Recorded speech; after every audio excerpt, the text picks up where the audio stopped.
So, you might have noticed that people all over the world are losing their jobs to AI. Even the CEOs of companies like Fiverr are warning their employees about getting replaced by AI. And even the top dogs like Elon Musk, they are all in on AI. So, no matter which angle you look at it from, the age of AI is upon us. And as someone whose line of work is highly affected by the developments in the AI scene, I've spent the majority of the last month talking to people who are working on building AI tools, listening to interviews and podcasts about the future of AI, and reading books, tweets, articles, and everything I could get my hands on about the future of AI and how it will affect the world. And after a month of research, I've understood two things. The first thing is that in the AI era, the world will be divided into two camps. Camp 1 will be the people who get replaced by AI, who curse at AI for stealing their jobs and they have the victim mindset. And Camp 2 will be people who will adapt and take advantage of AI and build their dream life. The second thing is that if you want to end up in Camp 2 and build your dream life in the age of AI, you need to develop three key skills. And I'm not talking about technical skills like coding or N8N automations. The first skill is quite ironic because I bet some of you mother truckers might be watching this video and thinking, okay, if the skills are so important, why are you sharing them for free? Because the thing is, I could literally give you everything, my exact daily routine, all my writing resources, and everything that has made me over 50k online.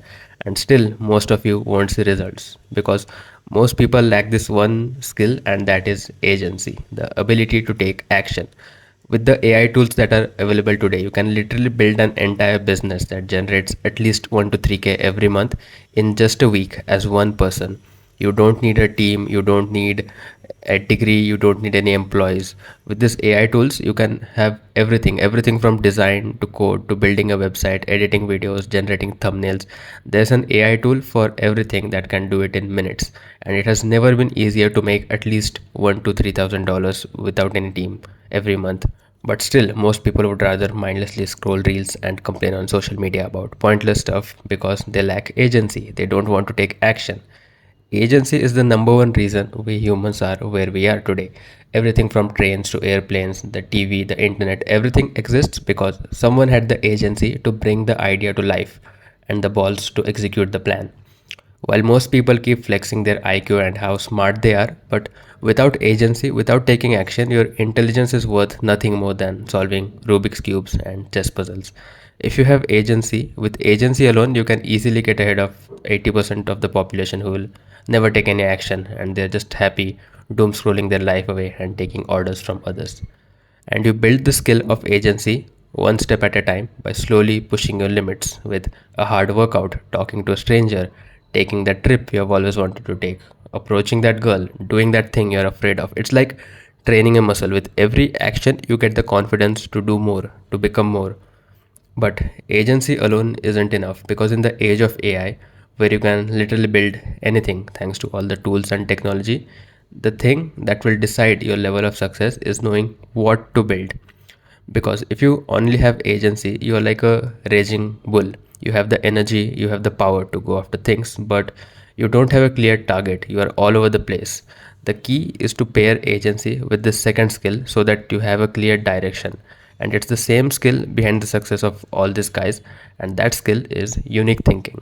With tools like ChatGPT, Claude, and Grok, it seems like nobody wants to use their brain anymore. Everyone wants AI to feed them thoughts, ideas, and opinions.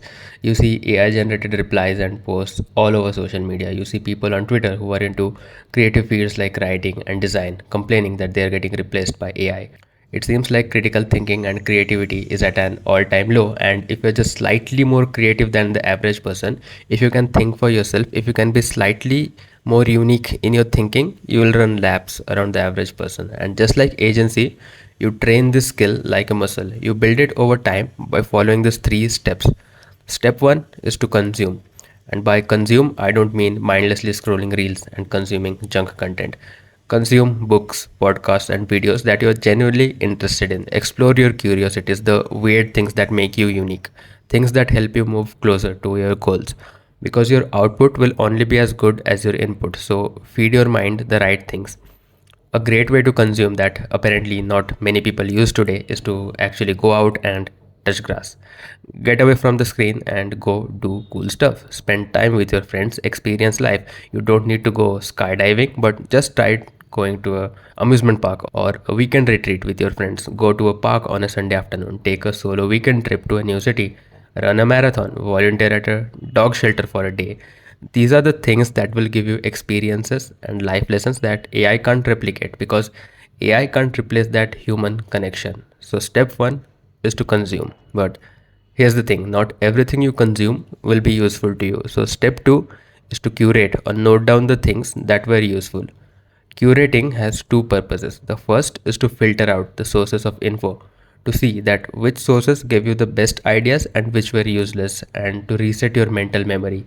So next time you know which sources you should continue consuming from and which sources you should remove. Like, for example, let's say you listen to a podcast about the law of attraction and you find the podcast too uninteresting, you find it too woo woo, and the host just keeps yapping about random stuff and it doesn't give you any interesting lessons. But then you listen to another podcast about the same topic and suddenly everything starts to make sense because the host explains it in a way that makes it easy for you to understand. So for your next consumption cycle, stick to podcast B instead of podcast A. So curate the sources from where you consume. That's purpose one of curating. And the second purpose of curating is to make sense of the things you consume. It's to organize your learnings in a doc or with pen and paper, to observe the common patterns and to notice how everything is interconnected. Like, for example, in the fitness space, there's this concept of progressive overload, which means that if you want to build muscle, you need to increase the weight you're lifting or the number of reps you're performing over time. It's about gradually pushing your limits and increasing your ability to lift heavier weights. And in business, there's a similar concept called scaling. Like, to grow your company, you need to gradually hire more employees, build better systems, take bigger risks. So, both concepts of progressive overload and scaling, even though they are from two completely different domains, they have overlapping patterns. Also, in the gym, you have compound movements like bench, squat, deadlift that train multiple body parts at once and give you the best return on your health for the amount of time that you invest. Similarly, in business, there are high leverage activities like sales, hiring, building SOPs that give you exponential returns and more for the amount of time that you invest.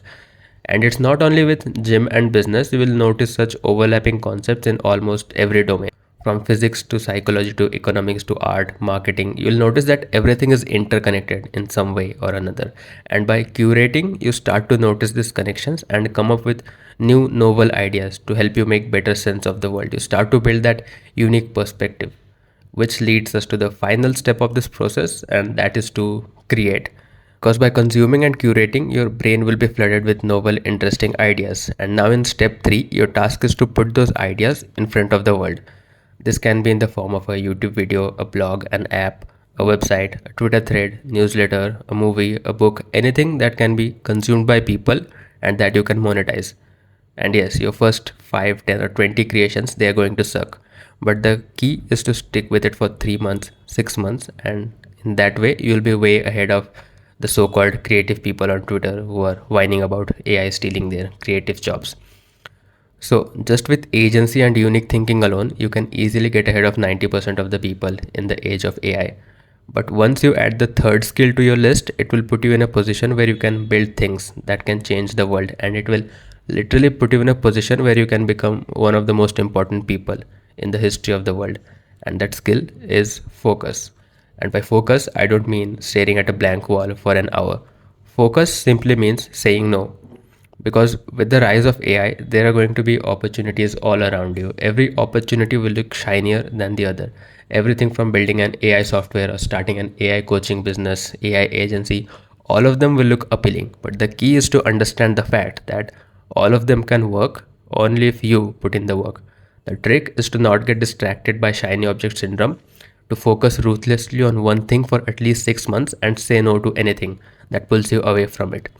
And once you combine these three habits of agency, unique thinking, and focus, you'll never have to worry about getting replaced by AI.